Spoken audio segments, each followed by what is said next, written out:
Hello, everybody, and welcome. My name is Mark Orszowski. I'm the CEO of Moving Worlds. I'm really excited about today's presentation, which is going to be an exploration of the research that we did, where we had the opportunity to speak with over 50 CSR leaders, and in total, over 75 people that were leaders in sustainability, corporate impact investing, standalone impact investing, even government, on what is going to happen to the social enterprise and sustainability movement really through that intersection of social enterprises and corporate social responsibility leaders. Just a quick intro on Moving Worlds for those of you that are new to us, and I see a lot of new names here. We have a career development program for professionals that help them think about how do I create a bigger impact in my career. We offer direct support to social enterprises through both education, by helping social enterprises, accelerators, and others develop capacity building programs. And then we also support corporations directly. And what we really look at is like the intersection of these three, right? How do we help companies identify the opportunities and benefits of partnering with social enterprises? How do we help social enterprises build the capacity to do that? And how do we help people working across sectors? We get to work with a really amazing group of corporations, social enterprise accelerators, educational institutions, and more around the world to help support this community. And about a year ago, when the crisis came out, Moving Worlds, asked ourselves this question. This is a question we ask ourselves very frequently, right? Which is, to borrow from Archimedes, give me a lever long enough, a place on which to put it, and I can move the world. And we said, what is the biggest lever that we can do to create change? And we kept coming back to this number where every year, governments will spend about $150 billion on aid. This is a non-trivial amount of money. In fact, it's a massive amount of money and it's helpful, but it pales in comparison to what is just spent in the global economy, right? The global economy is actually north of $100 trillion. But within that alone, small businesses together transact over $12 trillion just in doing business with each other. And we kept looking at that and saying, these $12 trillion are oftentimes depleting the environment while propagating inequalities. And we were really trying to figure out what can Moving Worlds do in a way to help this type of $12 trillion get spent more effectively, right? Because we're literally trying to refill with a shovel what we've removed with dynamite and machines. And there has to be a different way, right? And so, to just kind of couch this and to make this a little bit more real, I want you to think about cup of coffee, right? Might not be your everyday pick-me-up, but it's certainly a common one, right? What happens with that cup of coffee? Well, it goes through all of these different stages, which I'm going to call the coffee value chain. And anything that you think of, right, is going to go through a value chain. Look at your shirt, right? The person that designed your shirt, the organization that designed your shirt, maybe even worked with an agency in order to design it. And then the materials that go into that shirt were probably sourced by a second or even third-party supplier, right? And then the manufacturing of that shirt was probably done by somebody else. The distribution of it was done by somebody else. And so in the example of coffee, let's say you spend $3 to get a cup of coffee at a coffee shop. 90% of that spend will actually end up going through different business-to-business transactions. And so we talk about this value chain because it's really, really enlightening when we think about how much money is trading hands and the impact if we can spend that a little bit more responsibly.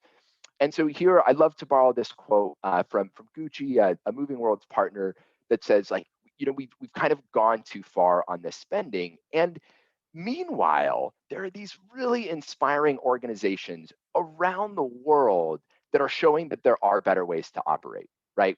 If this is, ARED in Rwanda, which is showing us how we can build mobile hotspots and put them in the hardest to reach, areas. If it's Vega Coffee that is helping get higher income to farmers by making them the roasters and therefore earning the higher kind of margin increase in a cup of coffee, or if it's Neuro International, right, which is helping increase education to smallholder farmers. around the world, we continue to see these social enterprises having really innovative solutions that care for the environment and help address income inequalities. And I want to tell you why this is so important, especially during the time of a crisis. Now, here is a chart. It's maybe not the most exciting chart, but those vertical gray lines that you can see in it, these are recessions, right? And we're in one now. But look what happens, right? Everybody get like really close, kind of zoom in on your screen here, right? What happens in the moment after those recessions? Immediately after, we see income inequality grow faster than in any other time. And that's why we really set out to say, what else can we do to aid recovery in a way that isn't going to drastically affect these income inequality figures, especially during a time where we know how detrimental climate change is. And in fact, we're already seeing the inequality virus. Inequality during this pandemic it's a lot of things. It is vast as a result, and the climate crisis, the economy is restarting, and we are seeing emissions cranking back up. And so we're looking at this time where consumers, employees, social enterprise leaders, many of the people on this call are saying capitalism can evolve, but the question is how, who's going to make it happen, and how do we get there? And in fact, that's really what we were exploring with our research. And one of the things that really kind of tipped us off on this trend is that we're seeing this big increase in corporations talking about the sustainable development goals, but are they internalizing it? So this research from a PricewaterhouseCoopers report on sustainable development goal reporting, and what they've said is that companies are increasingly looking at the sustainable development goals. They're increasingly looking to partner with groups like social enterprises in more integrated ways. What I mean by that is not just through philanthropy, right? Not just through some fund on the side or through a donation campaign, but actually integrated in the business. But we need to see a step change. The question is, how do you create that step change? Well, for years, uh, Moving Worlds has referenced this report. This is actually from Deloitte, who says there are 5 research-backed ways that businesses, bigger corporations, will benefit by integrating social responsibility into the core of their business, right? By doing things like partnering with social enterprises, right? By working to achieve carbon neutrality metrics or pay equality metrics and indicators. They create new market opportunities. They're able to move regulatory relationships from reactive to proactive. They can get and keep and help the best performers in the world innovate. They can enhance brand value with key stakeholders, and they can build resilient and sustainable supply chains. However, the research is not enough. Uh, you know, no one will be surprised to know that even if you present somebody with all the data, rarely will it create behavior change. And in fact, Harvard Business Review has a great article from a couple years ago saying most executives actually believe in the business case for corporate social responsibility. Why aren't they investing in it? And similarly, the World Economic Forum has been touting the benefits of social enterprises and why they are needed more than ever, and partnerships between these two entities. And yet there is a lull. And so we set out to answer that question, right? And really with the guidance and hard work and a ton of calls and a lot of time spent discussing the findings, in partnership with David Lair, who I'm gonna pull up on our kind of virtual stage here in just a moment here for kind of a Q&A about the research and really make this a whole lot more interactive. We published this report, right, which is how can capitalism lead a more sustainable and equitable recovery, and really looking at specifically for social enterprises, what does that look like? How are they a part of this? So I want to just walk through a couple of the findings, and what I want to alert everybody to is take a look at your Zoom panel, right? I know everybody's probably multitasking right now, but take a look at your Zoom panel. You should see a black bar. In there, you should see a Q&A box. Go ahead and click on that Q&A box, and if you have any questions, the best thing you can do is input your question into there.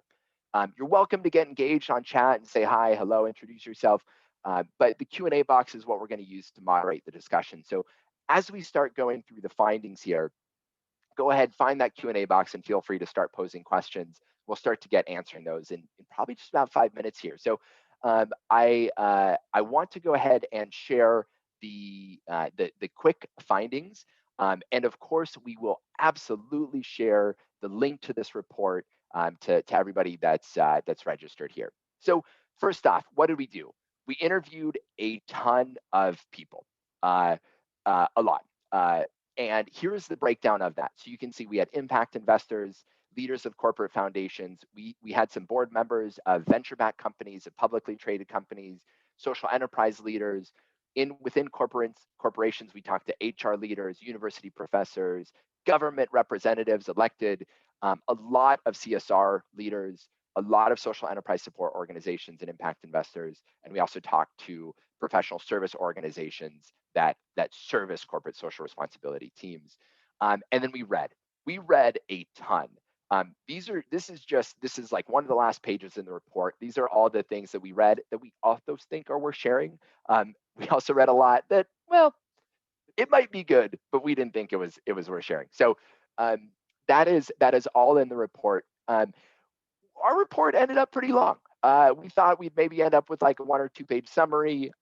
It got a lot longer than that. And I think that was because of some of the things that we found, which we just thought were super, super interesting. So here are the key findings.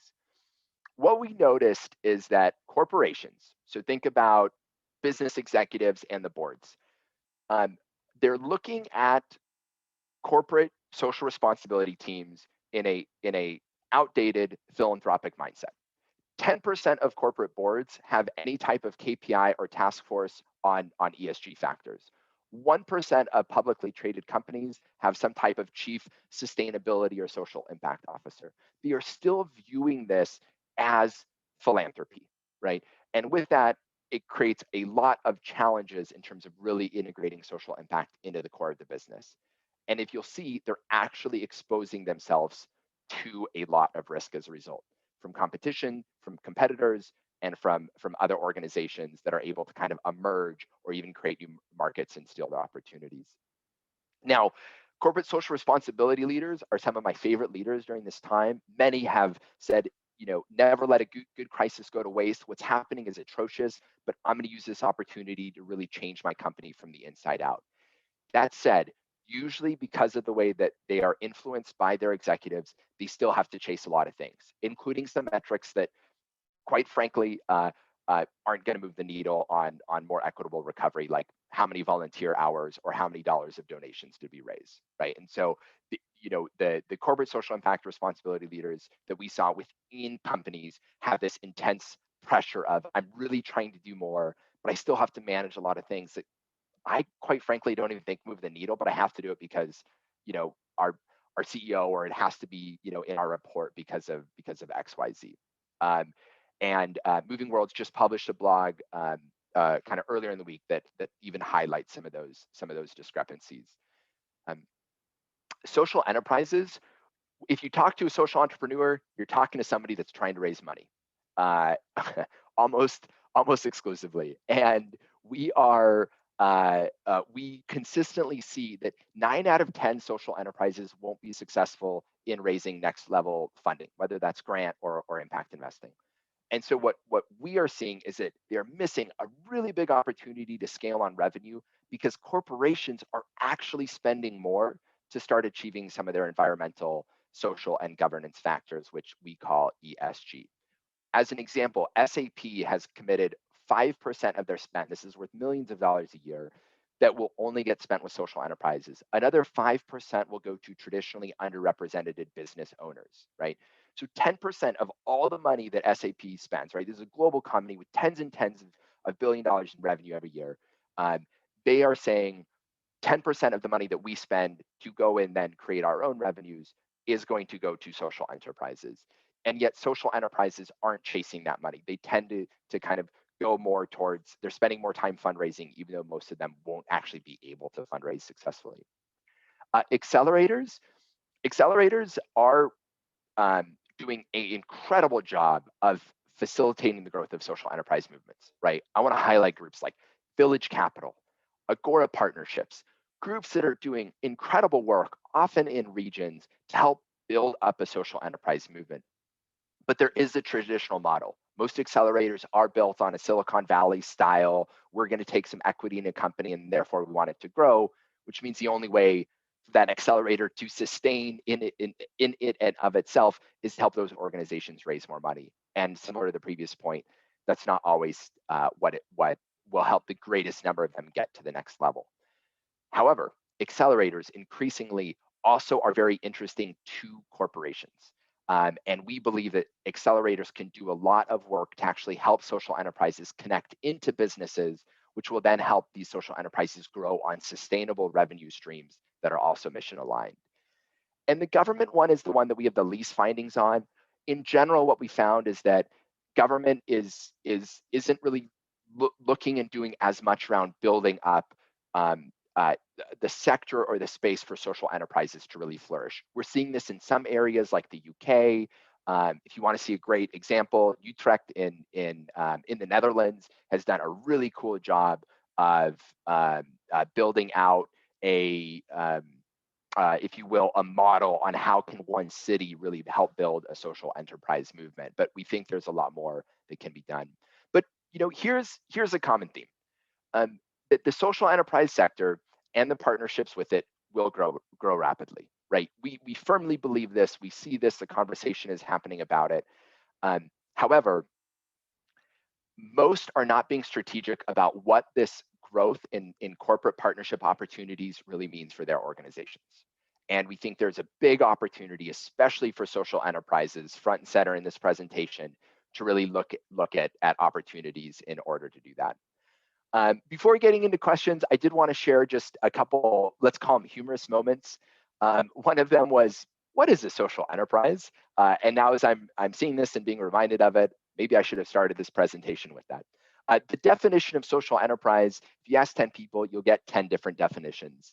And the acknowledgement of what it is, it seems like the higher you go up the business leader rank, the closer it gets to like philanthropy or just an organization that gets away from its profits. The closer you get to grassroots, you see this is an organization that uses the power of the business to create sustainable change while managing all of its externalities in an environmentally and person equitably way. We had some de-energizing moments. I will be honest, this will share a little bit more of my personal view on this matter, perhaps more than a research-backed view. But the more senior you kind of got, this from a board member, board member saying, hey, there's a growing movement around the purpose of companies, that it's noteworthy and our corporate executives need to think about it. But companies are legal entities that were incorporated for a reason, and that tends to be about profits. And so leaders need to be careful about what they stand for. Employee populations are increasingly diverse, racially, geographically, and politically, and corporations cannot be the moral conscience of employees. It's an important question, but it needs to be considered carefully and with consideration of long-term implications. It's hard to disagree with this quote, but it, of course, also isn't going to spearhead and really launch the environmental and social responsibility efforts of corporations to the next level. But there was hope. There was some uplifting moments as well.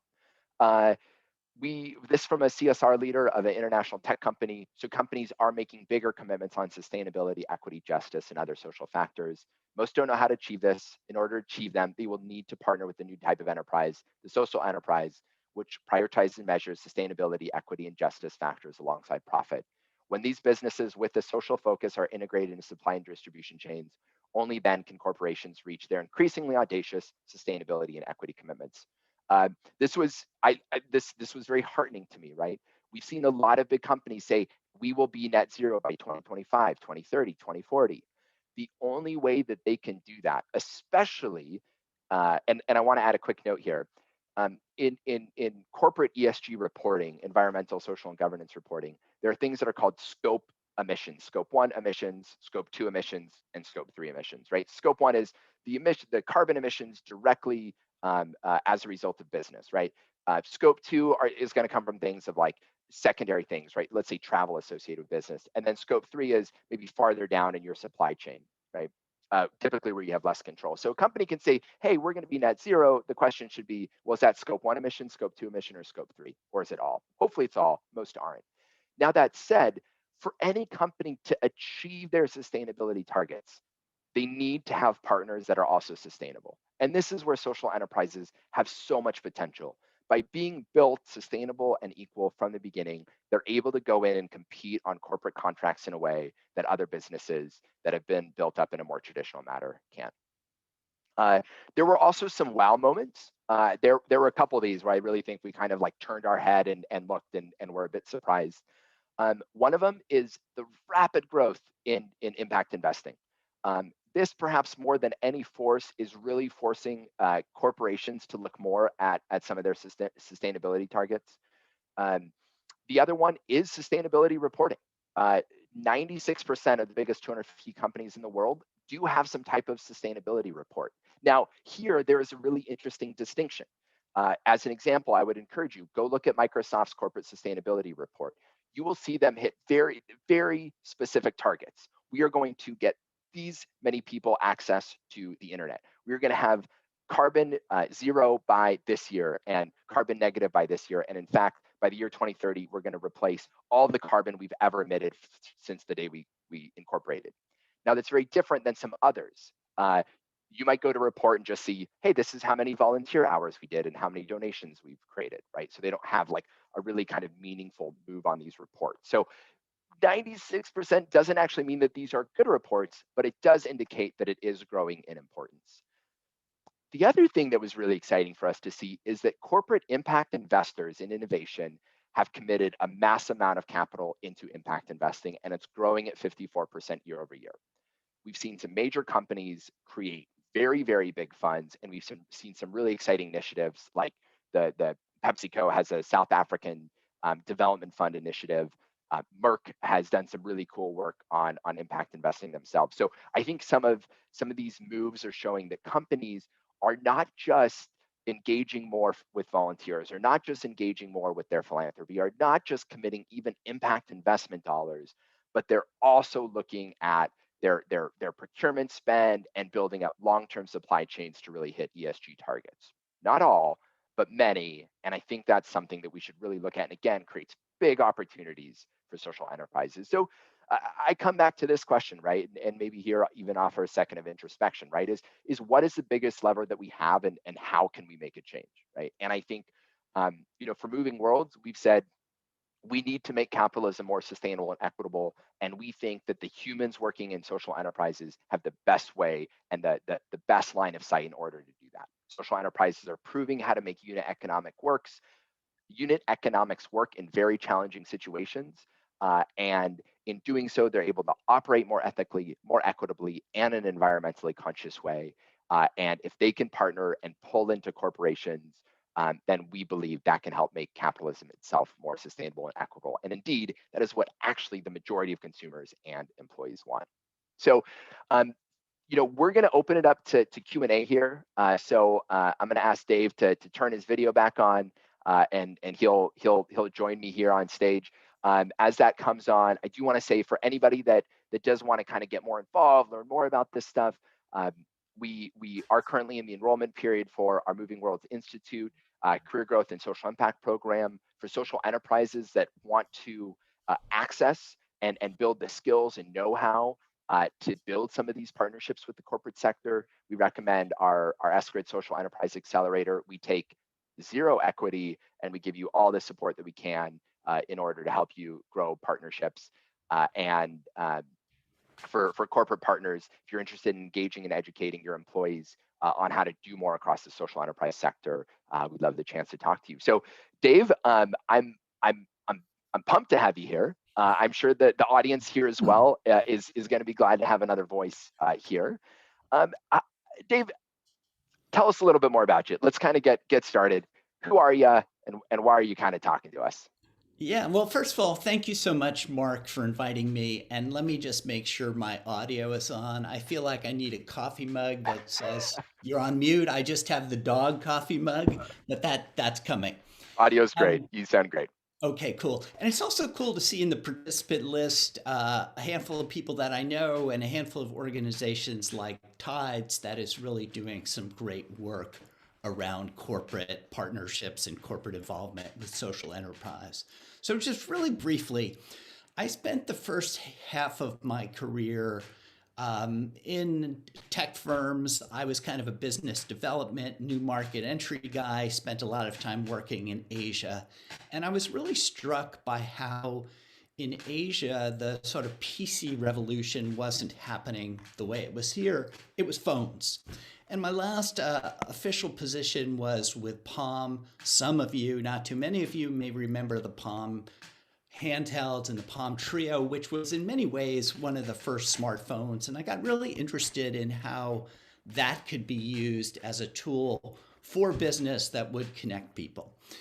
I made a very odd but fortunate shift into the social impact world about 16 years ago. And since that time, have done a bunch of things. I've worked for large development organizations like Mercy Corps. I've consulted for a variety of organizations around social impact like BP, Reuters, Qualcomm, P&G, and then worked with lots of organizations, ventures that most of you have never heard of. I've started two successful social enterprises that are still up and running, and I've been a part of many that have failed. So I feel like I've honed my chops, but I've been really, I guess, frustrated by the inability of social enterprises to scale. And part of that has to do with working with the most disadvantaged people, almost implies for certainty that they're the hardest and most expensive to reach. They have the least money to spend. And those are some things that are kind of working against them from the get-go. But if we look at corporations, they have the most money to spend. Depending on who they're targeting, it may be low income or high income companies. Many, in fact, I would say, all the ones we hear about day to day have figured out how to scale. And so I think there's really this huge opportunity that we're kind of just starting to understand. So that's all I'll say for now, and maybe we'll take some questions. But Mark, I don't remember that bear being part of our research. Did I miss that? Did You I don't miss remember that that interview? presentation? It was yeah, that was my favorite interview. Um, you know, Dave, yeah, thank you. And starting to see some questions kind of pop in. Some of you had also submitted some questions on the registration form. So we'll go ahead and start to answer some of those. So um, Dave, I want to kind of start. So I'm kind of looking at my notes here. We've been talking a lot since we finished the research here, and we're seeing a lot of like movement that indicates like, oh yeah, like we our research from a couple months ago shows that some of this should be happening. Tell us a little bit more, Dave. Like, what are some of the events, especially in the last like month, maybe 2 months, Yeah. that are really emblematic? That yep, like this is a growing trend. There's so many things that keep happening that it's almost hard to keep up. But I think the two that excite me most, one is around the ESG front. And you talked about how many corporations are reporting on sustainable on ESG issues. Some of them, some of the reports are pretty in depth, some of them maybe not so much. But just about a week ago, the acting Securities and Exchange Commission chair, Allison Heron Lee, said, and I'm going to read this just so I get it right. Human capital, human rights, climate change, these issues are fundamental to our markets, and investors want to and can help drive sustainable solutions on these issues. And the most fundamental role that the SEC must play with respect to climate and ESG is the provision of information. And she goes on to say investors are demanding more and better information, but that demand is not really being met by the current voluntary framework. So I think you're already seeing it in Europe. I think you're going to see more in the US, distinct requirements from the SEC about reporting on these issues and an attempt to move to a more standardized format so that we kind of reduce the burden on the user. You'll be able to understand reports no matter where they're coming from. So that's one real biggie. And What's kind of even more important in that context is that an analysis by S&P Global looking at the S&P 500 found that those with higher relatively high ESG scores outperform the S&P 500 by about 2%. Huge. I hope my investments were in those companies. And then, the other thing that I'd say that's really important, and again, this is more about corporations and social enterprise, is we're seeing more and more corporations tying their executive compensation to success on ESG metrics. And I believe in the last um, just recent couple of weeks, Starbucks, Microsoft, I know Clorox has been doing that for a long time. Unilever's been doing that for a long time. But there's a growing movement to tie executive compensation to performance. And I think, Mark, you mentioned that most companies don't have somebody specifically looking after these issues and the importance of boards getting involved. Well, boards are starting to get involved as they're setting compensation. So I see a lot of good things happening at the real macro level. Yeah, Dave, that's a great point. I think maybe the piece that I'll kind of add there is, and you touched on it a little bit, but at least in the U.S. under the Biden administration, the SEC is doing increased work right now, and they have a new committee that's really going to look at this. So it really does seem like there is going to be a move in reporting, and you know I also lecture on this at the University of Washington, and it's kind of fun to show these different reports to students, right? And you see some reports and they're like, oh yeah, that company's cool because they have targets. They're like, we are going to this by this day. And then others are just like greenwashing. They're like, hey, we think the world should be taken care of, and we volunteered a lot of hours. So I think these kind of changes and moving from voluntary to more specific guidance, as well as the pressure from employees, consumers, governments, and more, and investors on actual targets, is going to be really, really interesting. And tying it back into the social enterprise movement, I think what's exciting here is these corporations are going to go, okay, cool. We have to set a target. Now, how do we do it? Operations, go figure it out. Marketing, go figure it out. Supply chain, go figure it out. Distribution, go figure it out. And as they do that, these different groups now are going to say, okay, I have to go find suppliers that are, environmentally neutral. I have to find suppliers that have pay equity along their supply chain, right? And of course, these then are the opportunities for social enterprises to flourish here. So, a couple other questions come across. Actually, a ton of really good ones. This is gonna be hard. Um, okay, so maybe I think this one kind of ties best to our conversation, which is what are the most impactful metrics that corporations and CSR leaders can develop and watch to help scale social impact beyond dollars deployed and volunteer hours given? Yeah, that's a great question. And let me reveal my personal bias. First of all, if these efforts are integrated into the core business, I think that they make a lot more sense for the company's core competencies, and they don't tend to disappear when times are tougher and companies are looking where to cut back. Now, that's not always the case. Because here's something that I found kind of surprising. Japan Tobacco International, which operates in about 70 countries, is focusing their impact money on victims of natural or man-made disasters and how they can improve their quality of life. Now, I think most of us would argue that a tobacco company has to really draw a fine line as to what they're doing. You have insurance groups like Lloyd's of London, and they focus on social issues that small and local charities also focus on, such as homelessness, domestic abuse, and mental health. And this, gives them a bit of a freedom to experiment and tailor what they do more to what their employees want. But I think the ones that really make sense to me are things like what Mars is doing. And of course, they're one of the world's leading food manufacturers, and they're focusing on enhancing farmer skills and abilities in their supply chain and on moving towards 100% sustainable sourcing.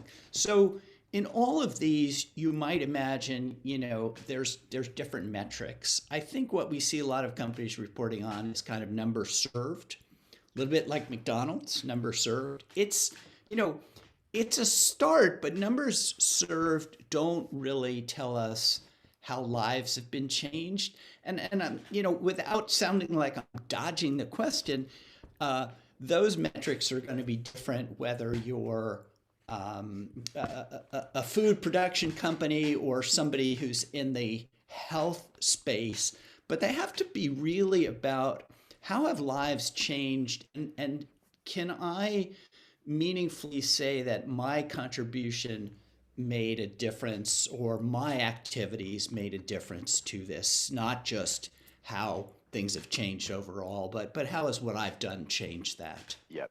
Yeah, Dave, I think that's where my head's at too, right? Is there's that level of analysis that says, does this thing actually make an impact, right? And that kind of then begs the question of, well, how do we know if it's making an impact or not, right? And I think Yeah. what we have now that we didn't have, okay, I guess it started 5 years ago, right? But what we didn't have previous to that were the Sustainable Development Goals, right? The 17 United Nations targets that will indicate if the global economy and people across it are able to live, um, uh, you know, sustainable lives free from concern, free from injustices, and on a planet that is sustainable. And when we work with our corporate partners to help answer this question, we start with that to say, let's look at 169 of the different targets that make up those 17 sustainable development goals, and let's map which ones in our core business are we able to actually achieve?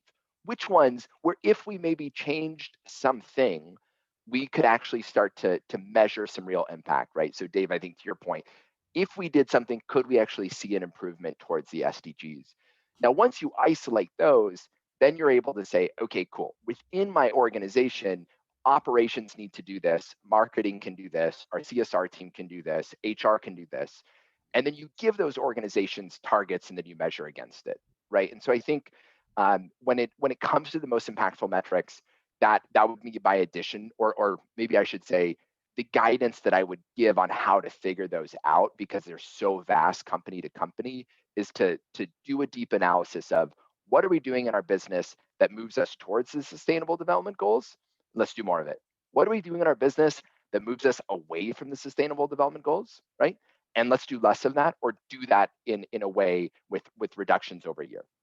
It's a hard one, but if anybody's interested, I think the Unilever sustainability report will give you a good example. VMware, I think, has a great sustainability report. It's a great example. I like the work that Microsoft does on this. And Pepsi has really been coming strong on their sustainability efforts with 2025 targets. That's another good example that I would encourage individuals to go look at. So this next one maybe even kind of ladders to this. And Dave, it's okay. I'm gonna take this one, which is, what are some of the key skills that future CSR professionals are expected to have in the next 5 years? And Dave, of course, I'll invite you to kind of ladder onto this. But the reason I chose this question next is because I think it really maps to what we were just having. Is the CSR leaders that are really going to do the most to move their business and prove to the business that it was the right thing to do. Um, so I'll actually quick aside here, and very timely.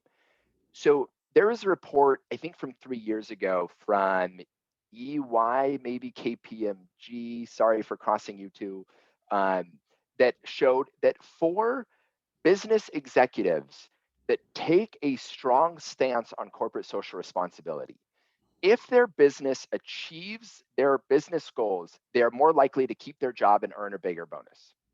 If, however, the company falls short of their financial goals, those executives that took a stance on sustainability and equity factors are more likely to lose their jobs as CEOs, right? Investors still view this activity as risk, even though they are also trying to encourage more of it. So I think what you need to be able to do as a CSR leader is prove to the executive, like influence at the executive level, that if we do this, it will benefit the company and it will and it will benefit the individuals that are also holding those positions. So I think influence is huge. I think really understanding the business and how to get the right metrics to actually target towards are huge. And then the third one that I'll mention is partnerships. Is if you are a corporation, you are going to be a corporate social responsibility leader. One of the really cool examples that we heard of was Cruise. So this is a car share, no, like self-driving cars in the Bay Area. So um, they had a business need, which was we need to log a whole lot more test hours. We need cars out on the road doing things, right? So just go test them. That's part of the business. That's fine. Um, their leader of social impact said, look, we need to deliver meals during the time of COVID. Let's figure out how to get all these test miles, but in a way that's also solving a societal need right now, right? And she was able to go influence the product team, the business team, the executive team in order to do that. So I think that type of kind of influence of internal partners, but then also external partners to go partner with social enterprises and say, I can get you in here if you can do this, right? And maybe you need help building capacity, maybe you need some work in order to get to that level. But I think that's what's really the social impact programs that we've kind of seen is like really getting into the business, moving the CEO, moving the boards. I think we tend to see those skills. Dave, anything you'd want to add to that? We've also got lots of other questions. We can keep You flying know, through the list. the only thing that I would add to that is I think it's a hard role without corporate support Hmm. from top, but maybe on a more tactical level, I think you always want to be speaking and thinking in business terms. What value are we adding to the business? What value are we adding to our customers? And how can I demonstrate that? And who are the allies within the company that will help me demonstrate that? Because, that's back again to that bottom line when things get tough. That's what people are going to look at. And that's also going to determine whether or not you're able to expand your team or get additional investment. Yep. Dave, I think that's a great point, and you actually made me think of one of the things that we do when we start partnering with companies is we create a scorecard, and one of our indicators of success, it's the last one, it's the hardest, is how often do business leaders across the company come to the social impact team, the corporate social responsibility team, the sustainability team, whoever it is, and they say, I have a problem. I think you can help me solve it. And I'm actually going to bring human capital and financial capital resources to the table in order to do that. This could be an employee engagement program. It could be a leadership development experience. It could be supply chain diversity and sustainability as well. So I think to your point of having that influence, getting out across the company, speaking in the language of the business. And then when business comes to you, again, this is not philanthropy. This is, if we do this, we are going to recognize the biggest business opportunity of all time, right? And that's that move to a circular and regenerative economy. Um, Mark, just one last thing to add that I don't know if sure. we noted in the research, but we had several people tell us that no CEO wants to be behind their peers. So there is a value of peer pressure and kind of understanding the whole larger infrastructure and trying to make sure that your CEO is aware as well what other companies are doing and how you want to be more close to the leading edge than the falling Mm, edge. yep, that's such a good point. So I think I'm kind of building on this. So a question that came across here is how can we stimulate large corporations to do business with social enterprises, right? What is that kind of influence? I bet you we both have some good thoughts here, but Dave, I'd love to start with you.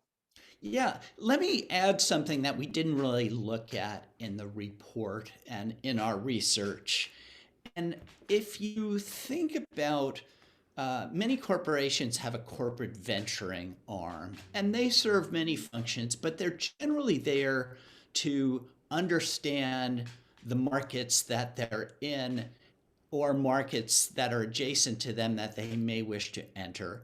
And most of their investments are tend to be in companies that are kind of leading the path in one of those two things. Of course, There's some financials baked into that, but often they're using corporate venturing to understand where is this market going and who's doing some really interesting things that we need to pay attention to. This same thing is starting to happen more and more in the social impact space. And, Mark, you mentioned that there's about a $712 billion impact industry, at least by one measure, and corporations are only make up about 1% of that. But I think within that, there's some really interesting things. So, a couple of examples from Europe. There's a large Spanish energy company called Repsol, and they've launched a new social impact fund that is funding pre-commercial entrepreneurs in the field of sustainable energy transition.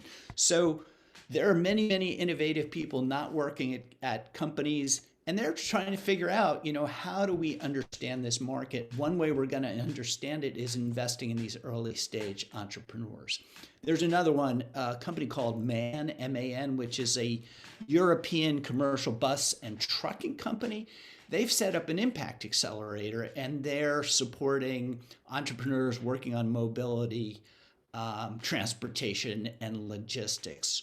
Renault's actually been at this for a long time. They have a social impact fund called Renault Mobilize that is basically trying to align them with the inclusive business strategy of providing mobility to all. So I think understanding these impact funds and what they're trying to accomplish and whether or not you can play a role in that, and maybe even taking a page from the commercial technology world, which is, hey, we've developed a new technology, we want to get acquired by Microsoft or Google. Well, hard to do that in the social enterprise space, but maybe in energy, maybe in food, maybe in some of these things that we've talked about, there are social enterprises that are really way out innovating established firms. Yep. Yeah, that's a great example. I was talking to impact investing team at Merck, and they were talking about how some of the pharmacies or mobile clinics and others that are getting into parts of the world and serving populations that aren't, and they're growing rapidly, right? And they do it with a very community-centered lens, and I think it's exciting. And I think that to kind of tie to the question here about like what do we need to do to convince corporations to do this, right? It starts with the audience, right? From a philanthropic perspective, for those that are still investing in that way, it's just showing, hey, look, these are sustainable organizations. Investments in social enterprises are going to continue. For those on the corporate impact investing side, it's saying, hey, you need to make sure that your fund is probably moving to net zero if it's not there already, and so you need to start integrating into the impact investing side. And then there's the core business, right? We need to go and in September we had a sustainability leader from Pepsi speak to our social enterprise community, and what he said is build the business case, right? If you're selling to me, sell your sustainability story. But if you're selling to the my buyer in Peru who's looking for organic potatoes, right? Right, you're going to sell a different story to them, which is I'm going to get you potatoes on time and on budget. And because of our farming practices, in 3 years, you won't have to go look for another supplier in another country. We're going to be here for the long term, right? And so I think it's really kind of playing up the competitive advantage and building the business case, right? To get into the core of the business, we heard this time and time again, you got to speak as a business. And I do think that's the uphill battle, especially as you get into the executive level, because of what we shared earlier in the findings, that a lot of executives still look at this as like, oh, is this just cooler philanthropy? Like, and the answer to that is no. So I hope that answers that question. If not, feel free to elaborate on it. Dave, we've got 8 minutes left. So and we've got 5 questions. So at our current pace, we won't get through them all. So I'm going to see if we can move like a little faster. Only take the easy ones, Mark. Only the easy ones. Yep. Are you? How's your day going, Dave? So maybe a couple resources that I think will maybe tip off on a couple of the questions that are currently here. So one question is, since social enterprise is vague, ill-defined, as you noted, do you need a more specific terminology to disambiguate this? Is Pepsi a social enterprise now? Question mark, smiley face, probably a little bit of sarcasm in there. Um, there are a lot of different definitions for this. Moving Worlds, in our institute, we have one. There's an article from 2007 that says, we need this building the case for a definition of social enterprise. Still not there. Um, I, I, Even if the words change, the essence is the same. It's an entity that exists for social reason in its articles of incorporation. So therefore, Pepsi is not. Two, um, it is an organization that measures its externalities as well as its social impact. So Tom's Shoes used to not be. They just gave away shoes. That doesn't matter. We don't know that that creates good. We don't know if people are getting these shoes, their lives are getting better. We don't know if Tom's is paying people fair wages. We don't know if they're using materials that are protecting the environment. They've come a long way, and I think they're probably there now, but it's an organization that also measures it. And for that measurement component, I really like the work of B Labs. They have an assessment that will manage your governance factors, your environmental factors, your employee and employment practices, and your community practices. And it really deep dives and makes you sure that if you're an entity, even if you exist for social good, do you still have pay equity inside your team? And across gender and across roles and across culture and across race. So I think you need that assessment from a third party in order to evaluate. And I think that goes to another question as well, which kind of popped up, which is like, how do we measure or assess whether companies are doing it? So who is actually measuring whether corporations follow their promises towards the sustainability goals? I've researched several companies, and a lot of them assure they have plans to expand their CSR measures, but then fail to do so and say that their goals will take longer than expected. For example, Aldi saying they will cut down on plastics. So see if I can do how to measure corporate social responsibility lecture in 1 minute here, given the time.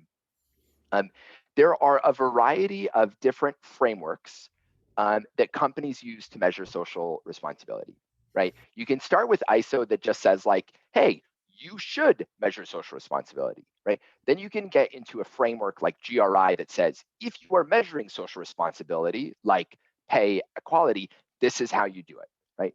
And then there's a next framework, take the Dow Jones Sustainability Index, which says, hey, here's everybody that's reporting using GRI, who's doing the best. The annoying thing about this is there's different frameworks to just, are you doing it? Yes, no. Are you doing it with the right accounting methods? Yes, no. And then three, is there some level of ranking and prioritization of that? The sector needs to mature a lot. I'm not proud of what's out there. We're seeing a movement. The best thing you can do is look at a sustainability report and see, do they actually have targets and are they measuring? Nestle, Unilever, Microsoft, these are Apple now are setting some really great targets and marching towards there. A lot of others are still kind of a lot of fluff. So Dave, another question for you. Building on what Dave said about the most underserved being the most expensive to reach, I often run into this in my work where we require marketing dollars to reach communities who would most benefit from our services. However, I often run into the arguments that this will increase our cost of conversion and that the customers are lesser value, speaking terms from a revenue perspective. How do you recommend social impact professionals counter this argument? Yeah. Well, Question. that's a great question. Let me first say something. Mark, maybe I would add to your definition of a social enterprise the question around mission. So I think when a social enterprise makes a decision, they're making it based on how does this further our mission. It may be we're going to charge more for this product because by earning more money, we'll be able to serve customers. It doesn't mean they're not making financial decisions, but at the end of the day, the decision is made from a mission first perspective. It's tough. There's a lot of pressure from investors who may start out as saying, hey, we'll give you the room to grow. You know, we understand your mission. And then more and more we want to see numbers and increasing you increasing your cost to reach your market is going to impact those numbers.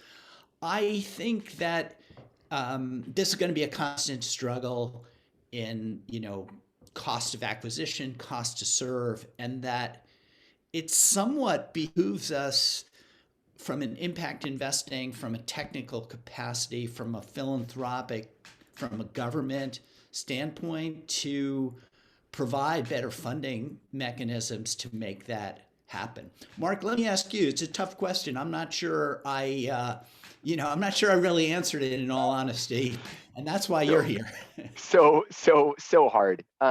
Yeah, I think I'll kind of ladder it back to the point that we were talking about of like what's the business problem that we're going to solve, right? And I think what you see here is creativity. You might not be able to deliver at the unit economics that a corporation is requiring if they only look within, let's say, their distribution channel, right? However, are there other ways that you can partner with the corporation to still hit their business goals? Is there a marketing partnership that's also here? Is there an employee engagement partnership that's here? So I think, yes, it might increase the cost. And the answer to that is you do the best you can and you invest in us in the long term, and let's see what we can do to get the cost down. But in the meantime, are there ways that we can offset that in other ways that'll move your business forward? Who can we pull in from marketing? Who can we pull in from PR? Who can we pull in from government relations? There are other benefits that you are going to provide beyond price competition that will be able to still help that company. And I think that's where you're seeing these really kind of like nimble, crafty, creative social enterprises being able to it's kind of like an Aikido move, right? You're kind of like not answering the question but you're using the momentum of it to actually get more ingrained within the company. No easy task, but I think that's the approach. Mark, Uh, two things I would add to that now that I've sure. had a moment to think more. You've got to also be creative when you think about partnerships. So I don't know, if I'm a health company and I'm trying to improve nutrition among infants by selling a fortified formula, I've got to reach the parents. But there's other organizations that are trying to reach those parents too, whether they're nonprofits or community based or government. How can you leverage and effectively subsidize what you're doing? The other thing, too, no easy answer. I've seen a lot of interesting ventures where they're serving two different groups. I think BioLite is a great example. Kind of fuel efficient stove manufacturer, but they also sell into the European and American camping markets. Premium product. It's almost the same product. Charge a lot of money in the West and use that to subsidize pricing among their low income customers. Cool. Everybody, we are at the hour and we want to respect your time. Have sent a link to the report in the chat box that you can access. Of course, we'll email it out to all of you that registered. I really want to thank you for joining us. Of course, we think this is a really important topic. If you want to connect with us, I've gone ahead and shared our contact information. So feel free to connect with us on LinkedIn. You can send us emails. And from there, potentially we can stay in touch, answer more questions, and maybe see what happens in round two of this. There's a lot happening this year. So I really want to thank everybody for joining us. And if we can ever be helpful to you, even if it's just connections or insight sharing, please know that's what the Moving Worlds community is here for. So thank you, everybody. Dave, really want to thank you. It's so fun doing this research with you. We learned a ton and fun to kind of explore this even more in this conversation. Thanks so much, Mark, and thank you to all of you guys who stuck around to hear us speak. Great. Thanks, everybody. Have a wonderful day.